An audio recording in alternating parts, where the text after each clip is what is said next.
Bonjour, ici on est sur le bord de Loire. Je me présente, Bruno du restaurant Le Bellem à Taron-Plage, et nous remercions Didier de nous accueillir sur les bords de Loire. Enchanté et bonjour à vous. Merci de venir sur la Loire pour présenter le métier de pêcheur professionnel et la pêche professionnelle en général. Et puis présenter des poissons qui ne sont pas forcément connus du grand public. Ouais. Et connus des restaurateurs en particulier. Voilà. Parce que effectivement, les restaurants des bords de Loire ont perdu un petit peu la tradition des poissons de Loire. C'est dommage parce qu'il y a quand même des poissons en Loire qui sont reconnus nationalement et internationalement, puisque si on prend l'exemple de la lamproie et de la lauze, qui sont deux poissons migrateurs qui remontent en période printanière sur la Loire, ce sont des poissons qui se vendent en Espagne et au Portugal. Ouais. Donc c'est des poissons qu'on arrive à vendre au niveau international et qu'on a du mal à vendre sur les bords de Loire. Donc c'est un peu dommage. Ouais. Donc on va s'efforcer de montrer un petit peu le métier et en même temps agrémenter ces images par des recettes de cuisine que nous allons tout au long du reportage réaliser.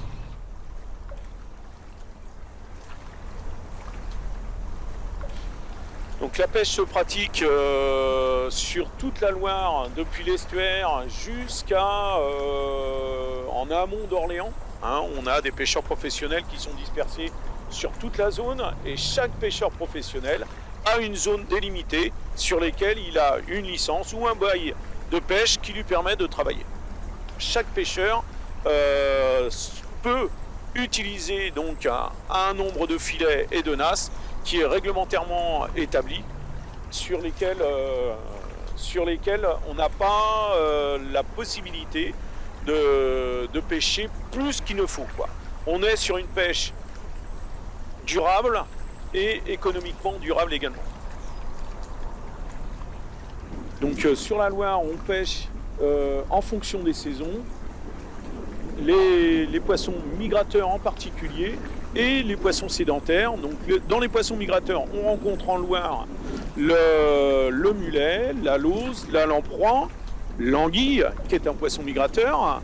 On rencontre également deux poissons qu'on n'a pas le droit de pêcher, que sont les truites de mer et les saumons. Ça, c'est interdit de les pêcher. Donc on a tous ces poissons-là. Et on a les poissons sédentaires, ce que j'appelle le poisson sédentaire. C'est le brochet, le sandre, le silure, la perche. Et puis tous les cyprinidés. Les cyprinidés, ce sont les carpes, les tanches, les gardons, les brèmes, les hautues, les chevennes, et j'en passe et des meilleurs. Il y a toujours eu de la pêche en Loire. Alors c'était une pêche vivrière qu'il y avait auparavant. Donc si on remonte dans les siècles auparavant, on avait déjà de la pêche professionnelle. On peut dire professionnelle, parce qu'elle servait à nourrir les populations en bord de Loire, et évidemment ça a toujours existé. Cette pêche particulière qu'est la pêche professionnelle au filet a toujours existé. On le retrouve dans les archives des communes de Saint-Sébastien et de Nantes. Et notamment les pêches de saumon, où il y avait beaucoup de saumon, pêche de lamproie. Les lamproies aussi. Les saumons, ça valait rien. Ah bah non, ça valait rien. Ouais. Il y avait beaucoup de saumons qui remontaient, mais ça c'était avant. Vous avez vu dans les mairies, les agriculteurs, les ouvriers agricoles, vous avez dit qu'il y a des sacs de parquet. Oui. Vous avez demandé à leur patron de ne pas manger de saumon de transformation. Ouais. Ils en avaient marre de Oui, manger c'est des ça. saumons. Ouais, c'est ça. Ça, j'avais appris ça. On a remarqué la présence des silures il y a à peu près une trentaine d'années en Loire. Et au départ, ça ne présentait pas d'impact particulier sur les poissons et sur les écosystèmes en Loire. Depuis quelques années, on s'aperçoit que ce poisson-là pourrait, j'utilise bien le conditionnel, pourrait avoir un incident sur les poissons sédentaires et sur les poissons migrateurs. Aujourd'hui, on est en train de travailler sur et on produit des études pour justement démontrer la prédation de ce poisson-là.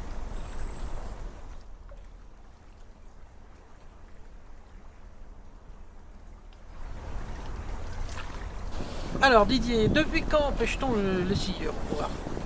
Le silure est arrivé il y a une trentaine d'années à peu près sur la Loire. On n'avait pas de présence sur le bas, sur l'aval du bassin, on n'avait pas de présence de silure. Maintenant, le silure est, depuis l'estuaire et la zone de limite de salure des eaux, jusqu'à la source, pratiquement, on a du silure pratiquement partout. Donc on s'est adapté, on s'est mis à le pêcher, à le rechercher. Et puis évidemment, il fallait valoriser cette espèce-là. On ne pouvait pas pêcher un poisson sans le valoriser. Donc on a goûté, on a travaillé sur les recettes. Après, on vous a transmis, vous, ce produit-là, plus ou moins élaboré. Effectivement, quand on vous le propose entier, il y a beaucoup de pertes parce qu'il y a une grosse tête sur le silure et c'est vrai qu'il y a beaucoup de pertes. Donc maintenant, les marailleurs avec qui on travaille vous le proposent directement levé en filet. Et effectivement, c'est quand même une belle chair. Il y a moyen de faire quelque chose de bien. Ouais. C'est vrai. Donc, on va voir ça en cuisine.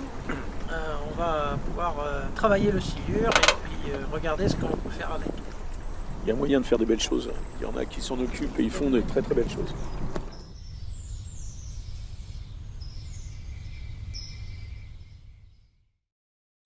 Donc là, on va réaliser une recette à base de silure.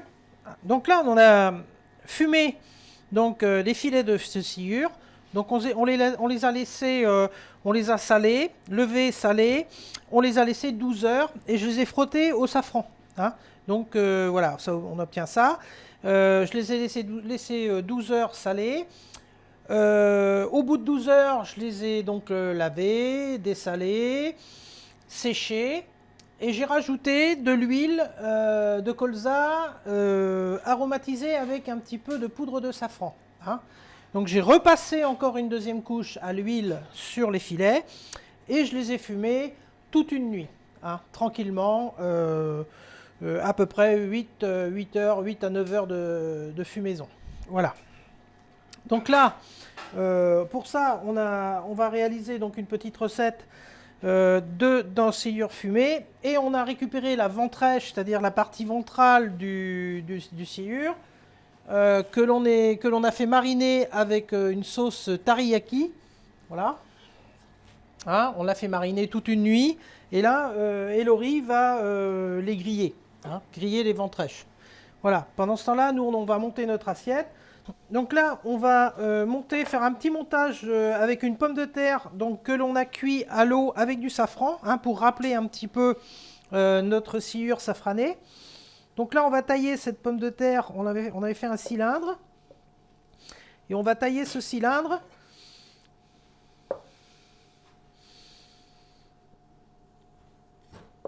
Voilà, avec un emporte-pièce.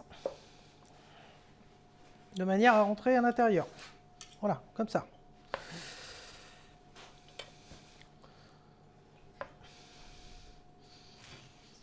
Donc ensuite, ces morceaux-là, on va les couper en tranches et on va les faire un petit peu, donc les pommes de terre, on va les faire un petit peu macérer dans une vinaigrette à huile d'olive citron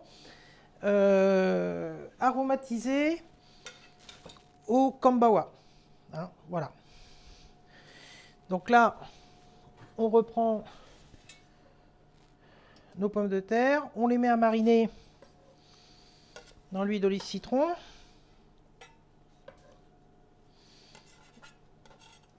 Voilà. Voilà, on leur donne donc un petit aller-retour hein, en vinaigrette, simplement, comme ça. Voilà. Tac. Voilà. Ensuite, on va venir disposer nos pommes de terre, reconstituer les pommes de terre avec l'emporte-pièce. Voilà, c'est pour assaisonner donc nos pommes de terre. Et puis là, on va remettre la troisième, mais on va s'arrêter là. Hein. Voilà. Ensuite, on va remonter donc ce petit rectangle, pardon. On va le monter avec un petit emporte-pièce en polystyrène. On va rajouter des œufs de lampe et des œufs de truite. Hein. Donc voilà, donc qui va bien se marier avec la sciure. On rajoute de l'œuf de lampe, de l'œuf de truite, voilà. On va venir glacer comme ça, voilà. Ensuite, une fois que vous avez bien terminé votre moule, bien glacé votre moule, vous retirez. Voilà, ça vous donne ça. Vous rajoutez des œufs de truite tout autour. Voilà.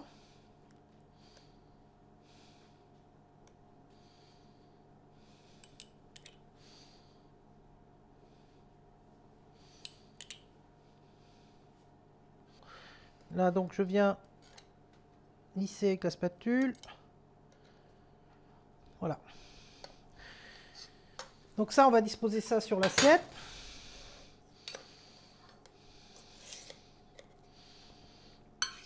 Voilà. Et on va démouler.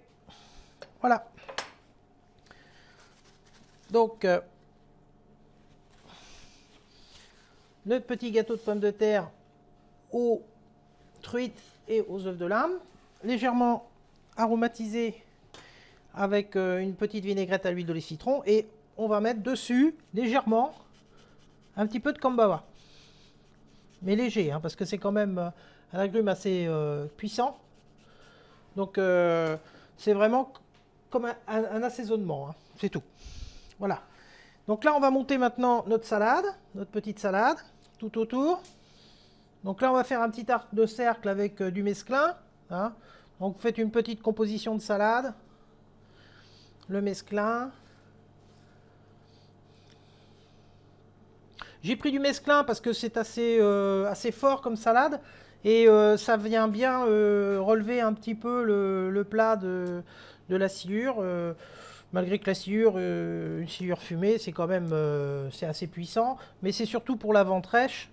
Hein, qui va être grillé et qui va venir accompagner le plat.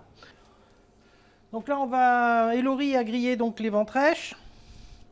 Donc là, on va disposer nos ventrèches grillées sur la salade. Voilà.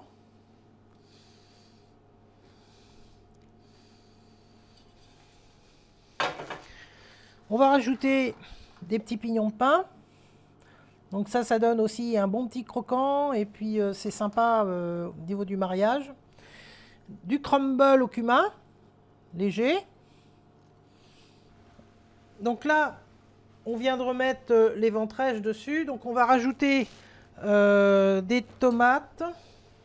Toujours pareil, des petites tomates pour donner un petit peu de peps. Hein, c'est de la fraîcheur surtout. Hein, rajouter les tomates. On peut mettre quelques herbes. Là, bon, moi je mets en général de la tsinacresse, mais là j'ai remplacé parce que je n'ai pas pour l'instant. La tsinacresse, du shiso purple, des petites pousses d'herbe. Donc, et on va mettre notre fameuse sciure fumée. Hein. Donc, on va couper des petits morceaux, des petits copeaux de sciure fumée qu'on va rajouter sur cette salade. Hein, et qui vont venir parfumer le plat. Donc voilà. Voilà, donc on essaye de les couper assez fines, hein, les tranches. Hein, c'est comme le saumon fumé, c'est pareil. Alors, plus c'est fin, meilleur c'est. Voilà, donc on rajoute ça, on en met un petit peu partout. Voilà, on est assez gourmand. On termine avec des petits décors en pâte à pain aromatisés, cumin. Voilà. Donc là, on va rajouter maintenant notre sponge cake. Donc là, on met des petits morceaux. Hein. Donc pareil, toujours pareil, des petits sponge cake chlorophylle. Voilà. Voilà, qui vient de terminer l'assiette. Et puis en dernier, vraiment en dernier, hein, eh bien, on remet un petit filet de vinaigrette, huile d'olive, citron sur cette salade. Voilà. Et c'est prêt à déguster. Bon appétit!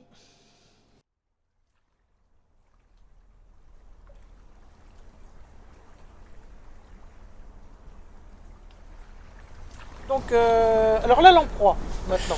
Qu'est-ce que... Alors la lamproie, on pêche la lamproie sur la Loire, on a toujours pêché la lamproie sur la Loire avec des quantités plus ou moins importantes parce qu'il y a des écrits qui ont été retrouvés, les ducs de Bretagne mangeaient de la lamproie. C'était un plat traditionnel des ducs de Bretagne, donc c'est pas d'aujourd'hui qu'on mange de la lamproie sur les bords de la Loire et c'était un plat plutôt de la noblesse bretonne apparemment qui mangeait ce poisson-là. Donc effectivement, c'est un poisson qui a quand même une certaine notoriété auprès des nobles, parce qu'à l'heure actuelle, encore aujourd'hui, on a la reine d'Angleterre qui mange de la lamproie tous les ans. Les lamproies qu'on a pêchées, je vais les passer dans la bassine qui est là, qui est munie d'un détecteur de ce qu'on appelle les pit tags. C'est ce qu'on a inséré dans la cavité abdominale des lamproies pour les marquer et connaître leur migration sur la Loire. Donc je vais prendre mes lamproies, je vais les passer dedans.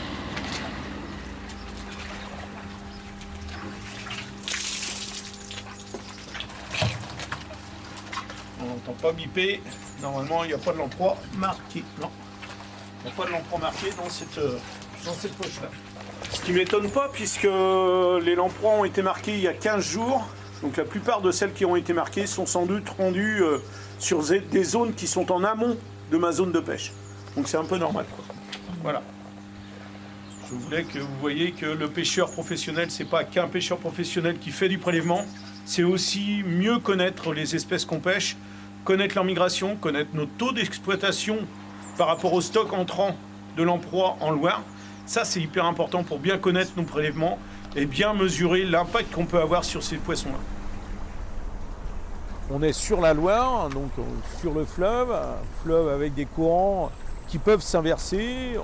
Donc on va pêcher au filet dérivant. Le filet dérivant, c'est on met le filet dans le sens du courant du fleuve et on va laisser le filet dériver juste au moment où la marée va se faire ressentir et donc va ralentir le courant descendant.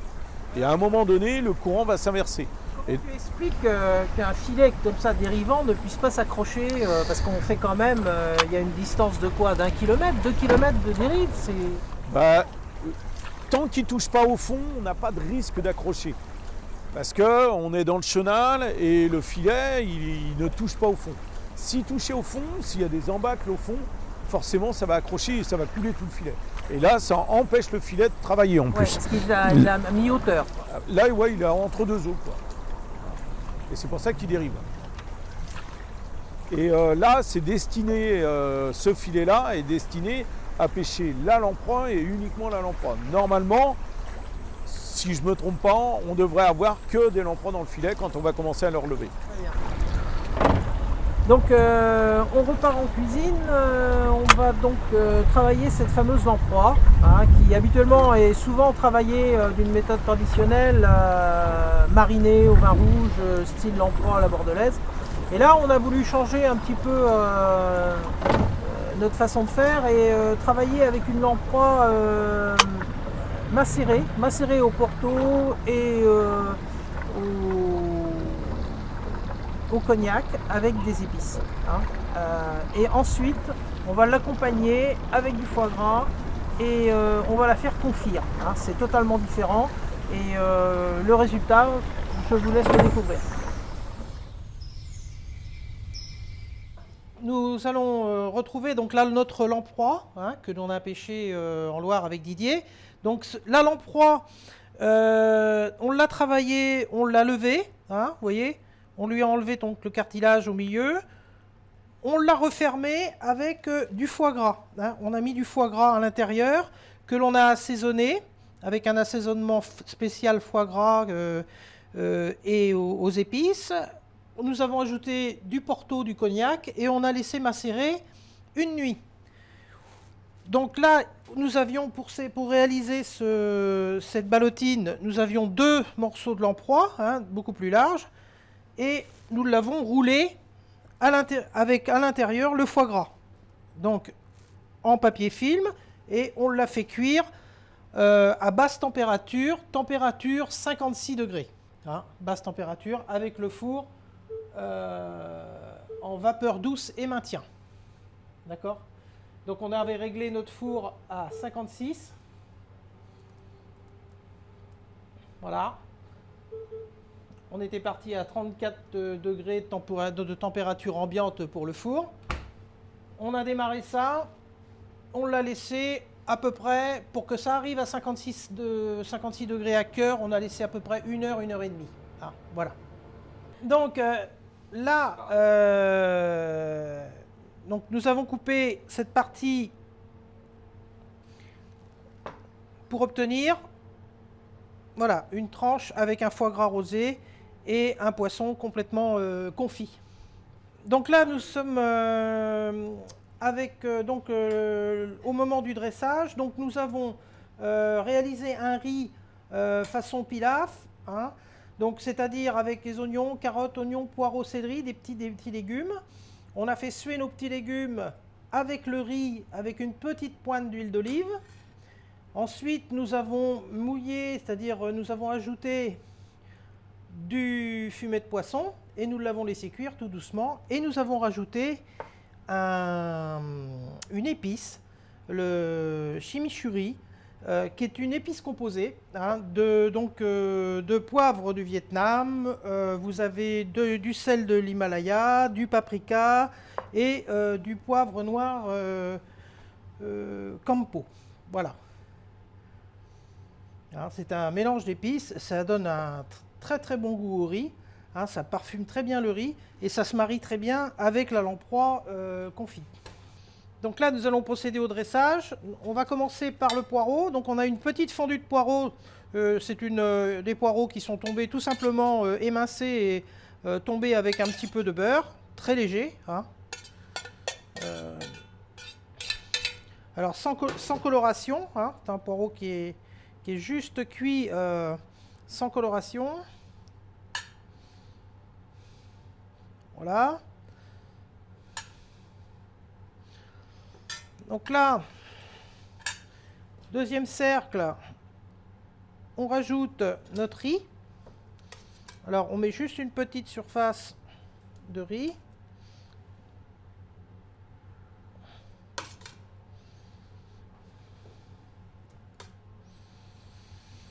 Donc là, ce chimichurri, là, cette épice est très très agréable. Ce sont des épices qui viennent de la maison du palais de Gargantua, hein, de Concarneau. C'est une maison qui est extraordinaire au niveau des épices. Vous avez toutes les épices du monde et un choix incroyable. Voilà, donc moi je vous le conseille, c'est à Concarneau, en plus c'est joli, hein, c'est dans la ville fortifiée, c'est magnifique et le magasin, on a envie de tout acheter, quoi. C'est fabuleux. Voilà. Tac. Donc là on va terminer notre dressage. On va finir, donc bien en mettre sur les côtés. sans trop abuser, hein, c'est juste... voilà. On ressort notre petit cercle. On termine avec le deuxième cercle. Et puis là, on va venir poser notre lamproie confite au foie gras. Voilà. Donc là, ici, vous avez des oignons glacés à blanc, hein, tout simplement. Donc glacés à blanc, ça veut dire cuit dans un petit peu d'eau, un petit peu de beurre et une petite pointe de sucre, très légère. Hein. Et là, on va disposer nos oignons tout autour. Donc on essaye de les calibrer le plus possible. Hein. Voilà. Donc on va sortir ces petits oignons là. Voilà. On va retravailler. Donc il suffit de les prendre un petit peu, les calibrer de manière à ce que ça soit joli sur l'assiette. Voilà. Donc on sélectionne nos oignons. Voilà. Voilà. Donc là, le plat est prêt à être passé au four, hein, parce que c'est un plat donc qui se mange chaud. Donc on va le passer dans le four à 140, hein, 20% d'humidité, 19% d'humidité, 140. Voilà, 140, 5 minutes. On ferme. Donc là, la cuisson est terminée. On ressort donc le plat. Et nous allons rajouter une petite sauce cassis.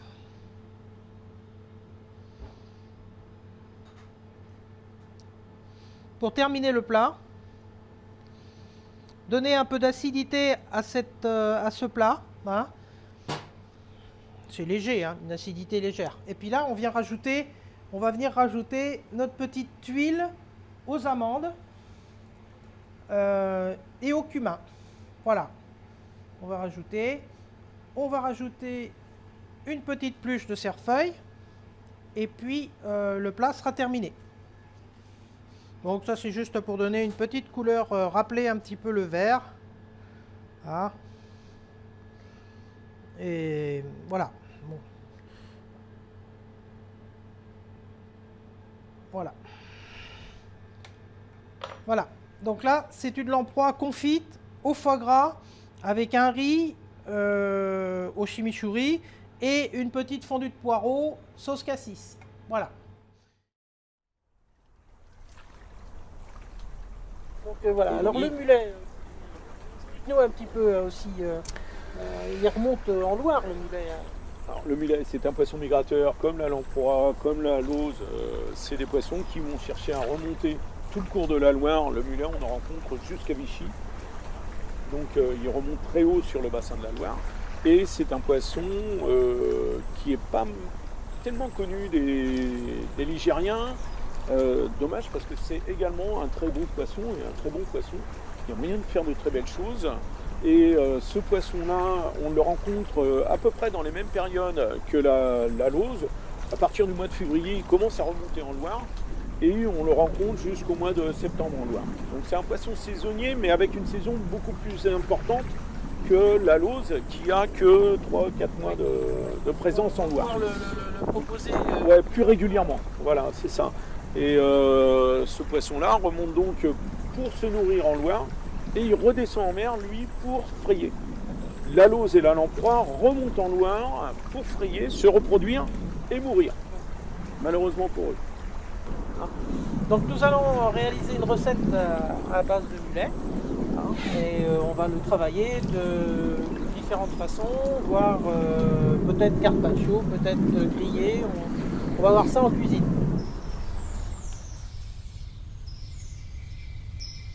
Donc nous voici de retour en cuisine pour élaborer donc une recette à base de poissons de Loire, la lamproie, l'anguille, le mulet et les filets de cendre qui sont levés. Donc là c'est une recette un petit peu, c'est un clin d'œil à la chaudrée fourrasine. c'est un petit peu revisité. Là, on va travailler avec un peu de safran. On va travailler avec du vin blanc muscadet, bien sûr, hein, du bon muscadet.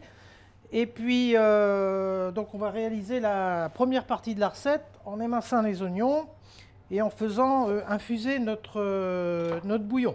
Voilà.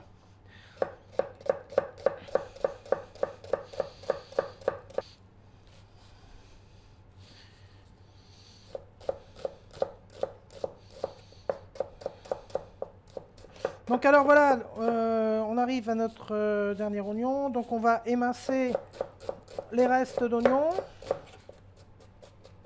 On finit ça. Voilà. Et là je vais incorporer donc mes oignons dans un petit peu d'huile d'olive, à peu près 10 centilitres d'huile d'olive. Donc là on rajoute les oignons. Les blancs de sèche, alors ça c'est la seule partie des poissons, des mollusques qu'il n'y a pas évidemment en Loire. Hein. Ça fait partie de la recette intégrante du bouillon ou de la chaudrée fourragine. Hein. C'est un petit peu un dérivé. Donc là on va faire suer nos encornets avec les oignons. On va rajouter du safran, légèrement. Et on va bien faire saisir tout ça tranquillement. Donc là, on va commencer à dégermer l'ail.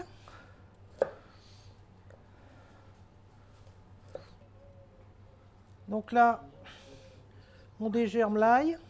Donc c'est un plat quand même qui est fortement aillé, il faut le savoir, il faut aimer l'ail. Hein. Par contre, c'est très bon pour la santé.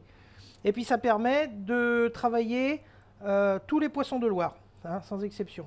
On peut tout travailler. Donc ce qu'il faut, c'est respecter les cuissons des poissons en fonction de leur texture, hein, et les sortir au fur et à mesure, hein, de manière à ne pas trop les cuire. Donc là, on va finir de hacher notre ail. Alors on hache grossièrement, hein, on va pas trop hacher. Pas que ça soit très fin, parce qu'on a une cuisson qui est quand même relativement longue là pour démarrer le bouillon. On incorpore ça dans le bouillon. Voilà. Voilà. Donc là, on incorpore ça dans le bouillon, on rajoute notre ail. On va ajouter, donc là, c'est pas la peine de la faire suer de trop, on fait juste chauffer un petit peu. Hein, elle a tout le temps de diffuser puisqu'on va cuire ça 1 heure. Hein. Donc là, on va rajouter les pommes de terre. Donc là, tu me rajoutes les pommes de terre sans l'eau, bien sûr. Donc là, c'est des petites pommes grenaille, hein, qu'on va rajouter. Donc des petites pommes de terre nouvelles, donc on laisse la peau, évidemment. Donc là, on va rajouter une bouteille de muscadet du Clos des Orfeuilles. Très bon muscadet, hein, je vous le conseille. Là, on rajoute notre fumée de poisson. Et là, on va laisser cuire une bonne heure, tranquillement. À couvert, on laisse cuire à peu près 1 heure. Donc là, nous revenons sur le bouillon nantais. Donc, comme je vous expliquais, c'est une base de la chaudrée fourragine. Hein, c'est Charente-Maritime. Donc, en fait, cette recette est ancestrale. Elle a été travaillée, c'était par des pêcheurs qui, après leur pêche, vendaient les beaux poissons et la godaille, c'est-à-dire ce qui restait, ce qui était distribué en forme même de salaire pour certains, ou complément de salaire. C'était les poissons, les menus frettins. Donc on avait notamment de la sèche, donc on retrouve ici sur cette recette là. On avait du rétaux, hein, des petits traits. On avait de l'anguille, ça c'était souvent parce que c'était pas les poissons qui se vendaient le plus. Et puis tous les gros poissons bien sûr partaient à la vente, donc les pêcheurs, c'était vraiment le plat du pêcheur. Voilà, donc il faisait un bouillon, en fait la base de la recette c'est un bouillon infusé à l'ail, hein, dans lequel on fait pocher les poissons, mais ce qui est très important dans cette recette là, c'est de pocher les poissons par ordre de texture, c'est-à-dire les poissons les plus fragiles doivent être pochés en dernier et les poissons les plus durs en cuisson en premier. Donc là on va notamment commencer par les morceaux de silure, hein, qui sont là. Donc les morceaux de silure, les morceaux d'anguille, hein, qu'on va rajouter. Voilà, dans un premier temps. On va rajouter donc les mulets, voilà, qui sont coupés. Et on va se garder le cendre qui est très fragile, qui va très très vite en cuisson en dernier. Voilà. Et là on va faire attention, comme on a 3 sortes de poissons, d'enlever en priorité donc les mulets qui vont être cuits les premiers. Ensuite on enlèvera les anguilles et on finira par la lamproie. Voilà. Donc là Elori va enlever donc tous les poissons qui sont cuits en premier, à savoir le mulet. Hein. Donc on va enlever les mulets.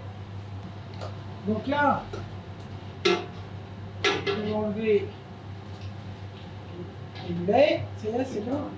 Oui. Voilà.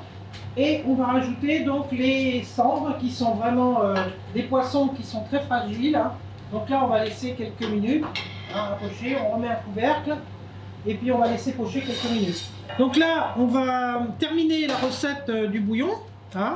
Donc Elori est en train d'enlever les cendres, hein, qui sont cuits. Il faut quelques minutes pour les cuire.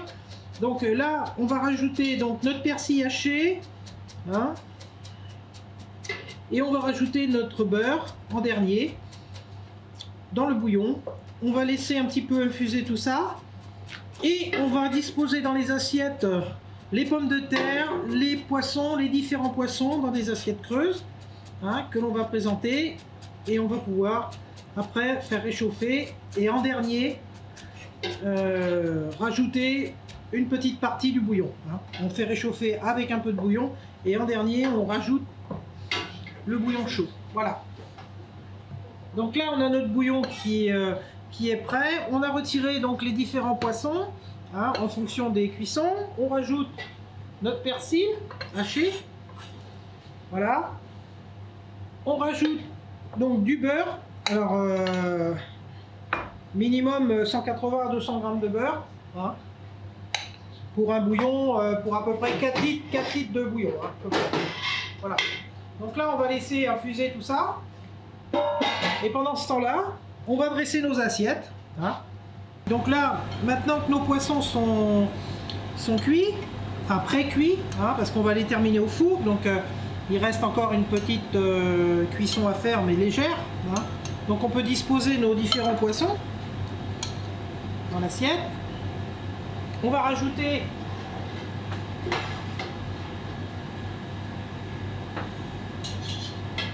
voilà, un petit peu d'encornet dans le fond. Voilà.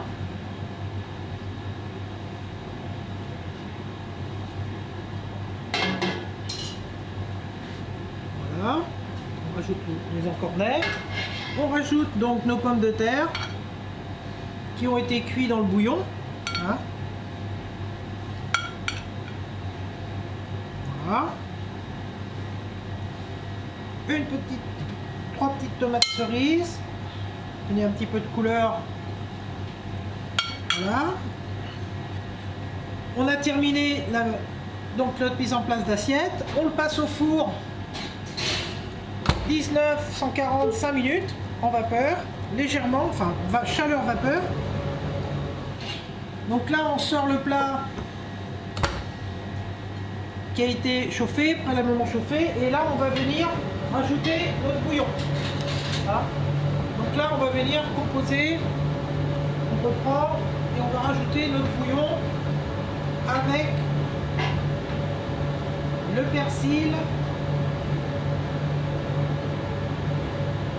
Voilà, copieux. Hein. Hop. Voilà. Le cerfeuil ou le persil, comme vous voulez. Hein. En général, c'est du persil qu'on met, mais bon, petit cerfeuil. Et on va venir ajouter de l'aioli, hein, donc dans le milieu, hein, on rajoutera donc notre aioli dans le milieu. Voilà. Et on va finir cette assiette. Voilà. Donc ça, on termine par des petits croûtons qu'on rajoute sur l'assiette. Voilà. Que l'on peut tremper, mélanger, tartiner l'aioli sur les croûtons comme vous voulez. Bonne dégustation. Ça, c'est un plat ancestral.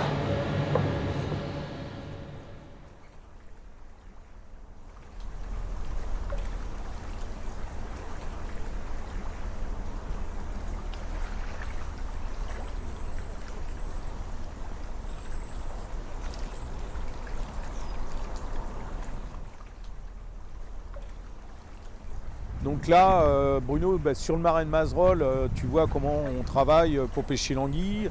On a donc des engins très spécifiques qu'on nomme, nous, des verveux, qui sont destinés à pêcher l'anguille.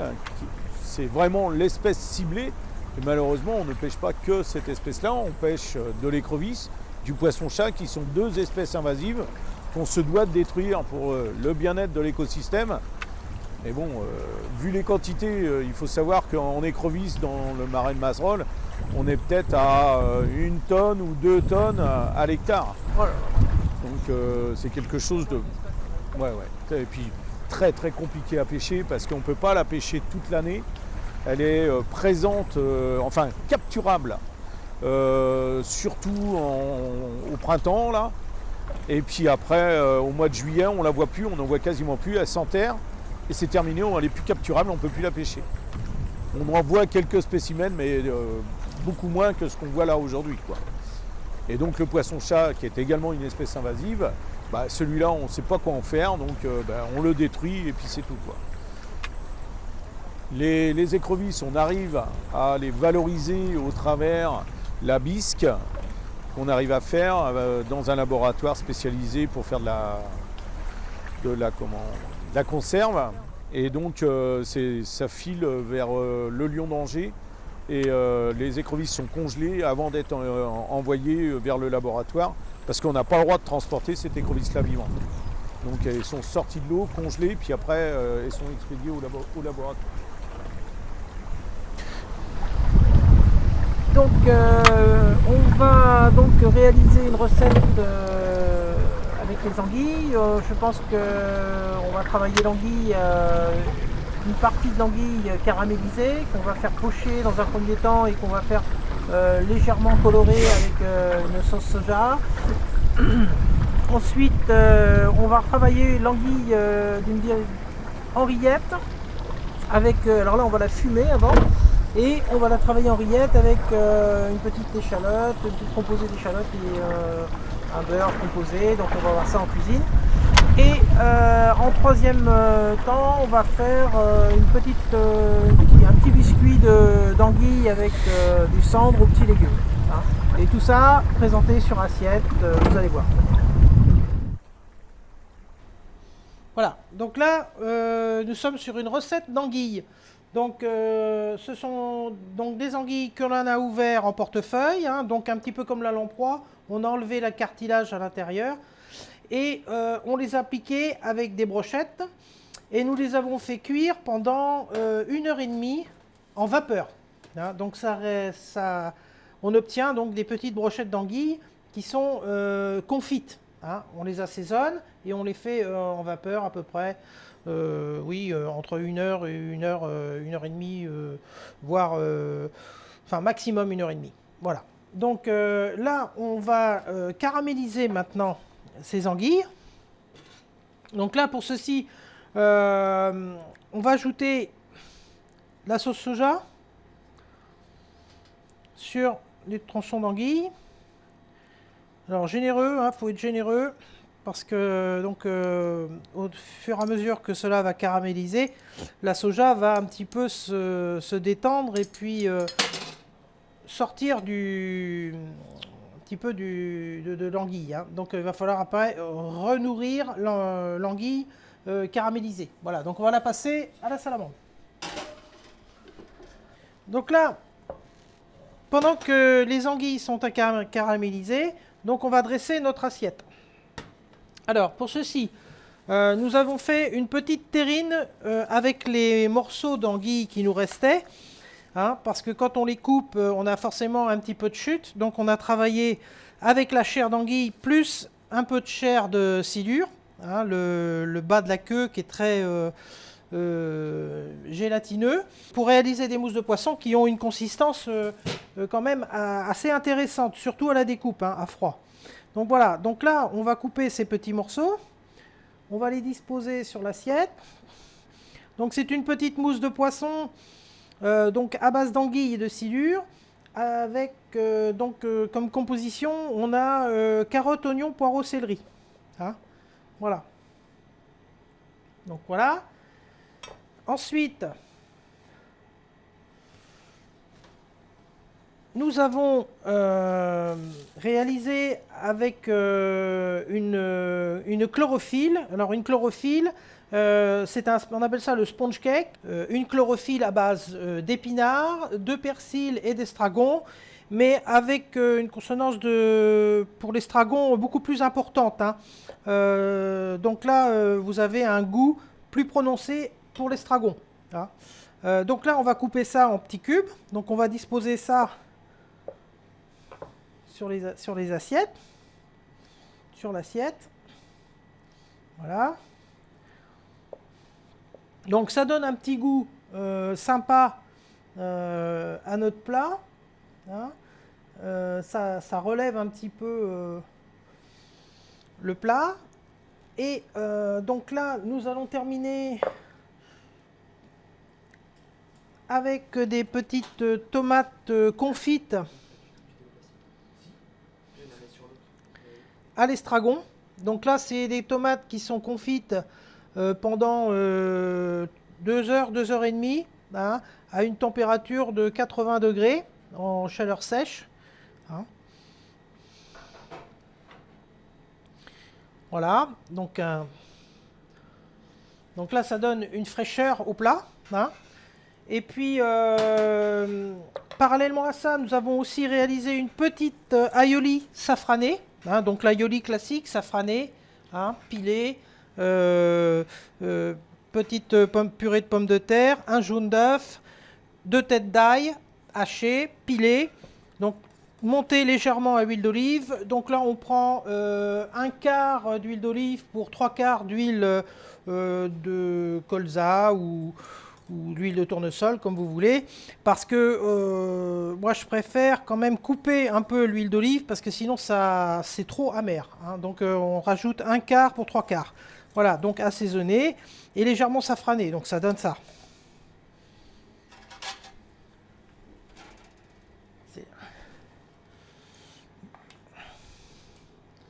Voilà. Donc là, on remet notre petit pot.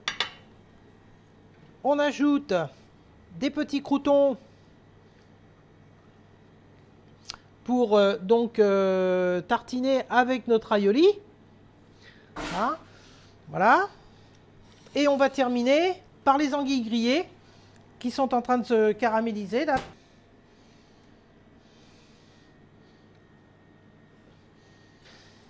Donc là, on vient de ressortir, donc Delphine vient de ressortir les anguilles caramélisées. Hein, donc voilà, elles sont caramélisées hein, comme il faut. Donc on va les reposer sur l'assiette. Hein, donc ça, c'est très gourmand, très agréable. C'est vraiment une recette que j'adore.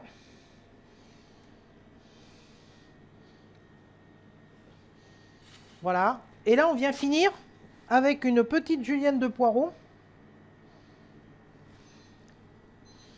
Hein, qui donne ce petit goût très particulier et qui rappelle l'anguille. Voilà. Voilà. Donc moi, ce que je conseille sur ce plat, c'est de prendre une petite tranche de ficelle comme ça, colorée, de tartiner sa ficelle avec l'aioli, de commencer par la terrine d'anguille et de cendre, et de finir par les anguilles caramélisées. Et là, c'est le top. Alors, donc, nous allons réaliser là maintenant un duo de cendre et d'anguilles. Anguilles sous forme de rillettes, hein, anguilles fumées, travaillées avec donc du beurre, des échalotes, du persil, du sel, du poivre, un petit mélange sympathique. Donc là, on a des petites bavaroises de carottes au cumin. Donc on va en rajouter 3 sur les assiettes. Voilà. Sur lesquels on va poser notre biscuit de cendre. Donc biscuit toujours pareil, réalisé avec des petits légumes, carottes, oignons, poireaux, céleri. Voilà. Donc là c'est des petits biscuits de cendre.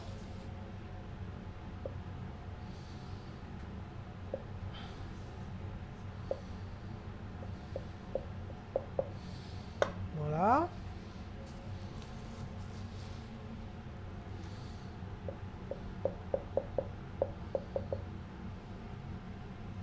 Voilà.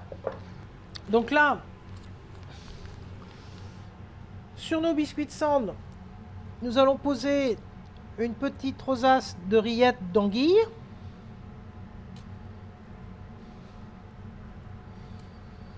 Voilà. Des petits croûtons.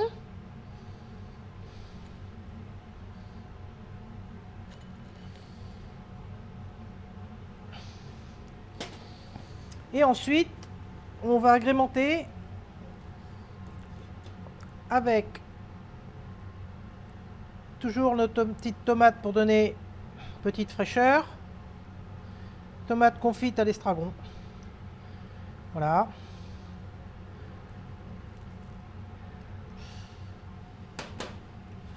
Petite pluche de cerfeuil. Donc après on peut mettre toujours pareil, hein, des herbes comme vous voulez.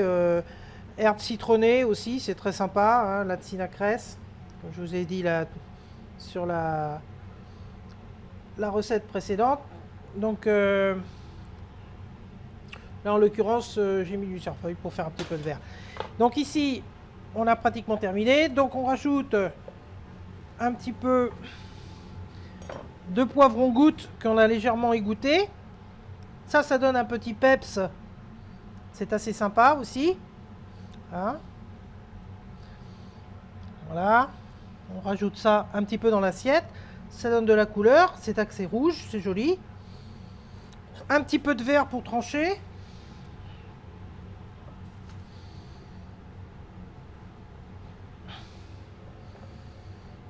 Donc on vient rajouter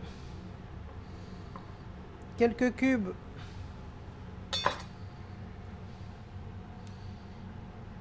de sponge cake à l'estragon. Voilà.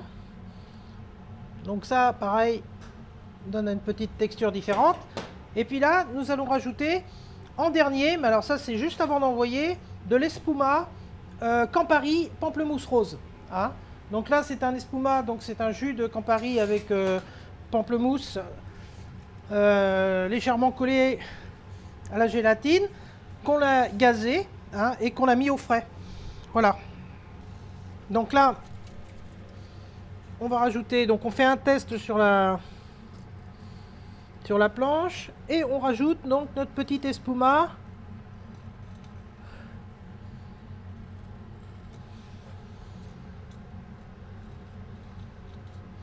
Voilà. Et là, on a réalisé donc la petite recette en duo d'anguilles et de cendre aux petits légumes. Voilà, anguilles en rillettes, hein, bien sûr. Voilà, bon appétit.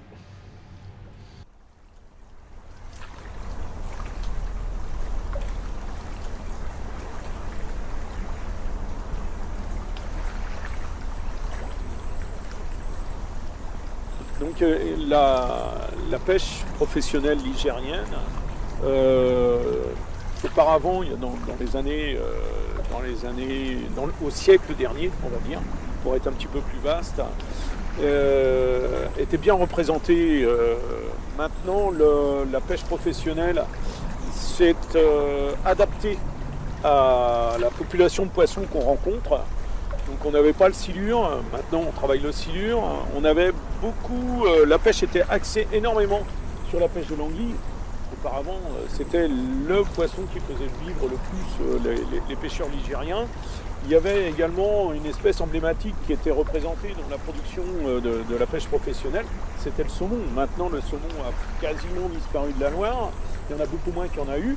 Et effectivement, le pêcheur professionnel a été obligé de s'adapter.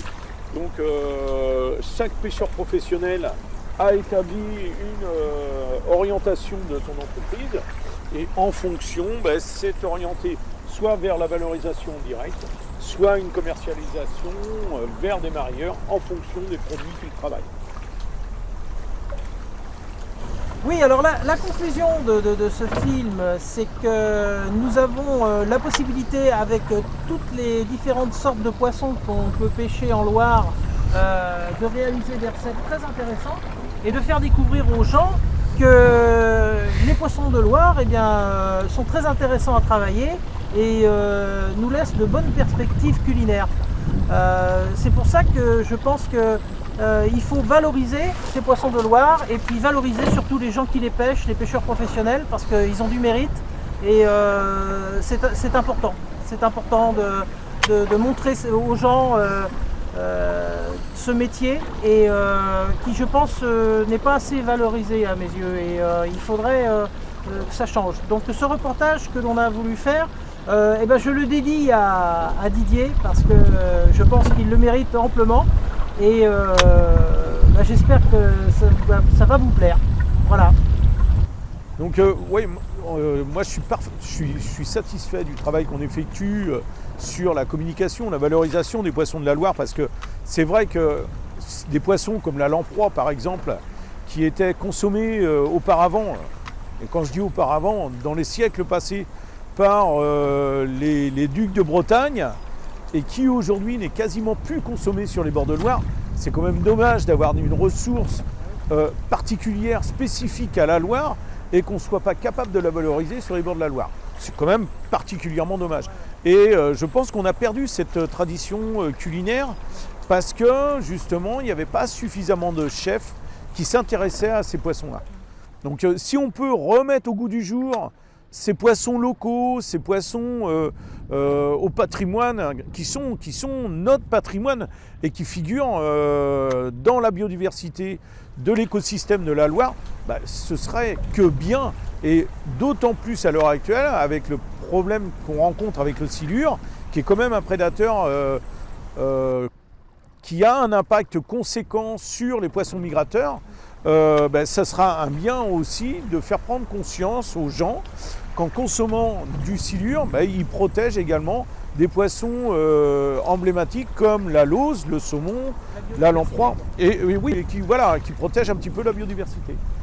Donc c'est quand même valorisant de travailler sur la communication auprès de chefs comme toi, parce que on s'aperçoit qu'il n'y a pas beaucoup de grands chefs qui s'intéressent aux poissons de Loire. Donc j'espère que demain, il y aura une prise de conscience de nouveau des chefs, et avec ce qu'on vit à l'heure actuelle, je pense qu'on va aller vers là. Oui.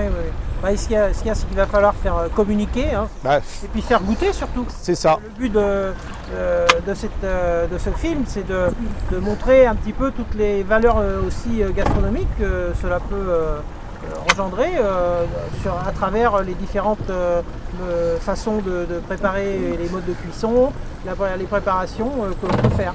Et il y a certainement matière à pouvoir faire découvrir des poissons qui sont intéressants culinairement parlant.